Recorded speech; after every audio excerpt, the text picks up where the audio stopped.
नक्कीच बघा, कालचं जर आपण ऑपरेशन सिंदूरची जी चर्चा होती त्यामध्ये माननीय गृहमंत्री अमित शहांनी पूर्ण जुने दाखले पण दिले. यांच्या काळातला कसा विरोध होता आणि आज माननीय पंतप्रधान नरेंद्र मोदीजींच्या नेतृत्वाखालचा ॲक्शन प्लॅन काय आहे हे सगळं सांगितलं. कशा प्रकारे सैन्याला दिलेलं एक प्रकारचं बळ आहे, सैन्याला त्यांनी जे प्रकारची स्वतंत्रता दिली आहे, तुम्ही ॲक्शन घ्या. मला असं वाटतं की हे कुठेतरी काँग्रेसला खुटतंय का? काँग्रेसच्या त्या मानसिकतेतनं ते बाहेर येत नाहीये. जसं तुम्ही म्हणाले की चिदंबरम यांनी प्रश्नचिन्ह निर्माण केला, म्हणजे हा प्रश्नचिन्ह आपल्या देशाबद्दलच तुम्ही उपस्थित करताय का? ही कुठल्या दिशेला घेऊन चाललेत राजकारण? तुमची काँग्रेसची निष्ठा ही देशावर राहिली नाहीये.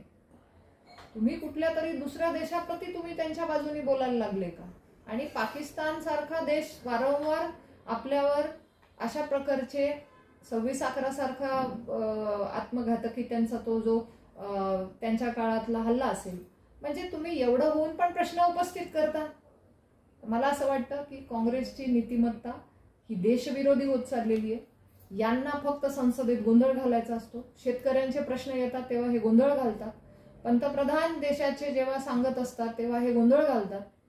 माननीय गृहमंत्री बोलतात तेव्हा हे गोंधळ घालतात. यांना ऐकून घ्यायचं नसतं आणि इकडे मात्र फेक नरेटिव्ह सेट करायचा आणि देशाला विचलित करायचं. कुठेतरी मला असं वाटतं की या देशाच्या जनतेला कळले आणि म्हणून त्यांना कदाचित त्या पद्धतीने उत्तरं देखील मिळत आहेत. परंतु वाईट याचं वाटतं की ऑपरेशन सिंदूर ही सर्व भारतीयांची मिळून या सैन्याप्रती आपण केलेला एक प्रकारचा त्यांनी ज्या पद्धतीने रक्षण केलं या देशाचं, ती गौरवगाथा आहे आमच्या देशाची, ती सांगण्याचा आमचा अधिकार आहे. परंतु तिथे सुद्धा घाणेरडं राजकारण केलं जातं आणि नेहरू गांधी परिवाराच्या किती तुम्ही अजून आहारी जाणार आहेत की माझ्या देशाचा सुद्धा तुम्ही अपमान वारंवार करता, याचं भान ठेवायला पाहिजे काँग्रेसच्या कार्यकर्त्यांनी आणि काँग्रेसच्या लोकप्रतिनिधींनी. ऑपरेशन सिंदूरच्या विषयावर, अतिशय गंभीर विषयावर काल पार्लमेंटमध्ये जी चर्चा चालू होती आणि त्या काळामधले जर यांचं वर्तन आणि विधानं काँग्रेसची बघितली तर ती एक राजकीय द्वेष आहे. परंतु कुठेतरी हे पाकिस्तानची भाषा बोलायला लागली की काय, असा प्रश्न मला पडतो. ज्या पद्धतीने खासदार प्रणिती शिंदे यांनी ऑपरेशन सिंदूरची तुलना तमाशाशी केली, म्हणजे तुम्ही भारतीय सैनिकांचा सन्मान तर करत नाहीये, पण तुम्हाला अपमान करण्याचं, म्हणजे एखाद्या परिवाराला नेहरू गांधी घराण्याचं एवढं तुम्ही आहारी गेले की तुम्ही देशाचा सन्मान विसरले.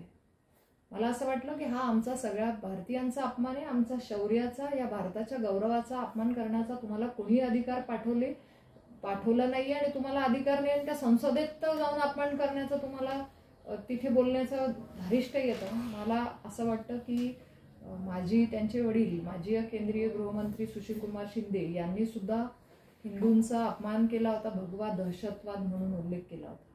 त्याच दिशेने खासदार प्रणिती शिंदे जात आहेत का?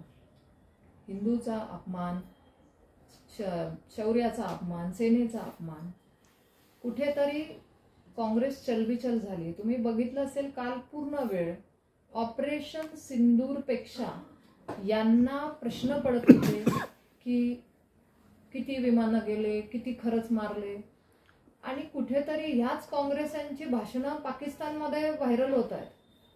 मग देशाबद्दल राहून, देशामध्ये राहून देशाबद्दल तुम्ही मतं मागताना तिथे बोलण्याचं धारिष्ट येतं. मला असं वाटतं की त्यांचे वडील माजी केंद्रीय गृहमंत्री सुशीलकुमार शिंदे यांनी सुद्धा हिंदूंचा अपमान केला होता, भगवा दहशतवाद म्हणून उल्लेख केला होता. त्याच दिशेने खासदार प्रणिती शिंदे जात आहेत का? हिंदूचा अपमान, शौर्याचा अपमान, सेनेचा अपमान, कुठेतरी काँग्रेस चलबिचल झाली. तुम्ही बघितलं असेल काल पूर्ण वेळ ऑपरेशन सिंदूरची तुलना तमाशाशी केली, म्हणजे तुम्ही भारतीय सैनिकांचा सन्मान तर करत नाहीये, पण तुम्हाला अपमान करण्याचं, म्हणजे एखाद्या परिवाराला नेहरू गांधी घराण्याचं एवढं तुम्ही आहारी गेले की तुम्ही देशाचा सन्मान विसरले. मला असं वाटलं की हा आमचा सगळ्या भारतीयांचा अपमान आहे, आमचा शौर्याचा, या भारताच्या गौरवाचा अपमान करण्याचा तुम्हाला कोणी अधिकार पाठवले. कुठेच त्या ऑपरेशन सिंदूरचा गौरव करण्याचं सामर्थ्य नाहीये. कुठल्याच काँग्रेस खासदारांनी अभिनंदन केलं नाहीये. ऑपरेशन सिंदूरची जर चर्चा होते, पार्लमेंटमध्ये 16-16 तास चर्चा होते, काँग्रेसच्या खासदारांचं कर्तव्य होतं देशाप्रती एक एवढा मोठा 26/11च्या हल्ल्यानंतर यांच्या सरकारने काय केलं याच्यावर कोणी बोलायला तयार नाहीये. परंतु जर अभिनंदन सरकारचं त्या सैन्याचं करत नाहीये, मला असं वाटतं की हा राजकीय विषय नसून हा आमच्या अस्मितेचा, हा भारताच्या गौरवाचा प्रश्न आहे. आणि ऑपरेशन सिंदूर म्हणजे आमच्या भारतावर ज्यांनी आक्रमण केलं, आमच्या आत्मसन्मानाला ठेच पोहोचवली, पहलगाम सारख्या वाईट आमच्या ज्या बांधवांवर जो हल्ला झाला त्याला सडेतोड उत्तर होतं. आणि त्या माध्यमातून त्यांनी हा अपमान केलेला आहे आणि त्याचा हा निषेध व्यक्त मी करते. नरेंद्र मोदीजी यांनी सांगितलं की ही चर्चा होणार. माननीय केंद्रीय मंत्री किरण रिजिजू यांनी देखील स्पष्टता आणली होती. ही सगळी वेळ असताना, 16 तास तिथे दिलेले असताना सुद्धा यांनी मात्र तिथे गोंधळाचं वातावरण निर्माण केलं. जेव्हा माननीय गृहमंत्री अमित शाह यांनी मागचा इतिहास देखील स्पष्टतेने सांगितला, कशा प्रकारच्या आधीच्या युद्धांमध्ये काय झालं, कशा प्रकारच्या चीनला जमिनी आमच्या गेल्या, कोणाच्या काळात गेल्या, कशा गेल्या याचं विवरण दिलं. आणि हे सगळं होत असताना सुद्धा हे न ऐकता मात्र फक्त आणि फक्त शंका निर्माण करण्याचं काम करतात.